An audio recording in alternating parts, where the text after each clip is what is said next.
ক্ষমতা গ্রহণের পরপরই পে স্কেলের বিরোধিতা করে এই কি বললেন মির্জা ফখরুল। তো দর্শক, নবম পে স্কেলের আজকের সবচেয়ে গুরুত্বপূর্ণ নিউজটি শেষ পর্যন্ত দেখুন এবং নবম পে স্কেল বাস্তবায়ন সংক্রান্ত সকল নিউজ পেতে চ্যানেলটি সাবস্ক্রাইব করে ভিডিওটি কন্টিনিউ করুন। ক্ষমতা গ্রহণের মাত্র কয়েক ঘন্টার মধ্যেই দেশের রাজনীতির কেন্দ্রে উঠে আসে সরকারি কর্মকর্তা কর্মচারীদের নতুন পে স্কেল নিয়ে বিতর্ক। মির্জা ফখরুল সাংবাদিকদেরকে জানান, ক্ষমতা গ্রহণের পরপরই পে স্কেল বাস্তবায়নের যে প্রক্রিয়া শুরু হচ্ছে তা আমাদের দৃষ্টিতে যথাযথ নয়। দেশের অর্থনৈতিক বাস্তবতার সঙ্গে এটি সামঞ্জস্যপূর্ণ নয় এবং এটি সরকারি কর্মচারীদের স্বার্থকে প্রায়ই অগ্রাহ্য করছে। নতুন সরকারকে আমি অনুরোধ করব, অতি নীতি প্রয়োজন ও বাস্তবায়নের ক্ষেত্রে জনগণের কল্যাণ সর্বোচ্চ গুরুত্ব পাবে। বর্তমান অর্থনৈতিক অবস্থায় পে স্কেল কার্যকর করা অর্থনৈতিক চাপ সৃষ্টি করবে। তার এই মন্তব্য দেশের রাজনৈতিক অঙ্গন ও অর্থনৈতিক সম্প্রদায় ইতিমধ্যে প্রতিক্রিয়া সৃষ্টি করেছে। রাজনৈতিক বিশ্লেষকরা বলছেন, ক্ষমতা গ্রহণের সঙ্গে সঙ্গতি রেখে এত তাড়াতাড়ি সমালোচনা প্রকাশ করা সাধারণত কিন্তু অনন্য।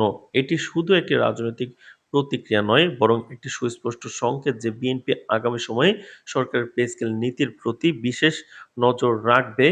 তবে সরকারি চাকরিজীবীদের জন্য ভালো যখন হয়, কারণ অর্থনীতি স্টেবল না থাকলে পে স্কেল কার্যকর করে লাভ হবে না।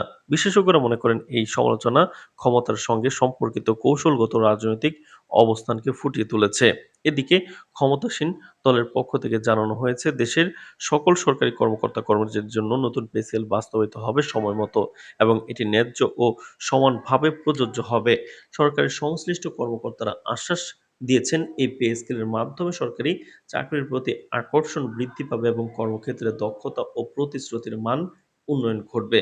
তো দর্শক, ভিডিওটির এই মুহূর্ত পর্যন্ত যারা দেখছেন, চ্যানেলটি সাবস্ক্রাইব করে রাখুন পরবর্তীতে নবম পে স্কেলের সকল আপডেট সবার আগে পেতে। নাগরিক সমাজ ও অর্থনৈতিক বিশেষজ্ঞরা মনে করছেন, পে স্কেল শুধু রাজনৈতিক বিতর্কের বিষয় নয়, এটি দেশের সরকারি খাতের কর্মক্ষমতা, জনসেবার মান এবং অর্থনৈতিক স্থিতিশীলতার সঙ্গে সরাসরি সম্পর্কযুক্ত। তারা আশঙ্কা প্রকাশ করেছেন যে যদি নীতি প্রণয়ন ও বাস্তবায়নের মধ্যে সামঞ্জস্য না থাকে, তাহলে এটি সরকারি খাতের কর্মক্ষমতা ও জনসেবার মানের নেতিবাচক প্রভাব ফেলতে পারে।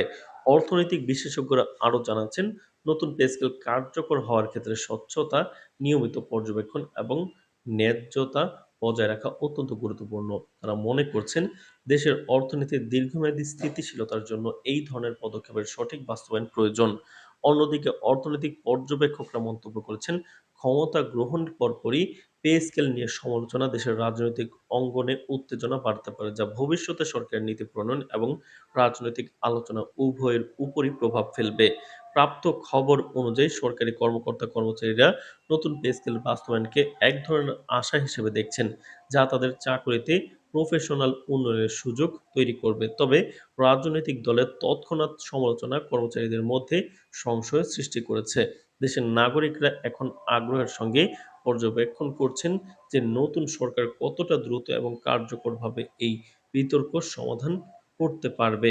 এছাড়াও বিশেষজ্ঞরা মনে করছেন, পে স্কেলের বাস্তবায়ন যদি সুষ্ঠু ও সমন্বিত হয়, তবে এটি দেশের অর্থনৈতিক এবং প্রশাসনিক ক্ষেত্রে ইতিবাচক দিক নির্দেশনা স্থাপন করবে। অন্যদিকে রাজনৈতিক আলোচনা এবং বিরোধিতা যদি দীর্ঘায়িত হয়, তবে এটি সরকারের প্রশাসনিক পরিকল্পনাকে ব্যাহত করতে পারে। এই জটিল পরিস্থিতির মধ্যেই বাংলাদেশের রাজনৈতিক ও অর্থনৈতিক দৃশ্যপট এখন নজরকাড়া হয়ে উঠেছে। তো দর্শক, ভিডিওটির এই মুহূর্ত পর্যন্ত যারা দেখছেন, চ্যানেলটি সাবস্ক্রাইব করে রাখুন পরবর্তীতে নবম পে স্কেলের সকল আপডেট সবার আগে পেতে। তো দর্শক, নতুন সরকারের হাতে ক্ষমতা আসার পরেই কিন্তু পে স্কেল বিতর্কের উত্থান রাজনৈতিক ও অর্থনৈতিক বিশ্লেষকদের জন্য একটি গুরুত্বপূর্ণ অধ্যায় হিসেবে ধরা হচ্ছে।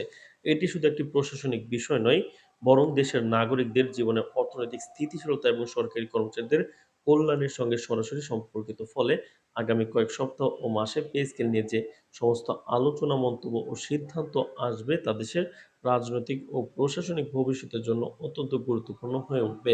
তো দর্শক, নবম পে স্কেলের বিরোধিতা আসলে, নবম পে স্কেল যদি আবার দীর্ঘমেয়াদে থেমে যায়, তাহলে সরকারি চাকরিজীবীরা ক্ষোভে আবারও আন্দোলনে নামতে পারেন। পে স্কেল বাস্তবায়ন সংক্রান্ত সকল আপডেট পেতে চ্যানেলটি সাবস্ক্রাইব করে রাখুন। আজ এ পর্যন্তই, ধন্যবাদ।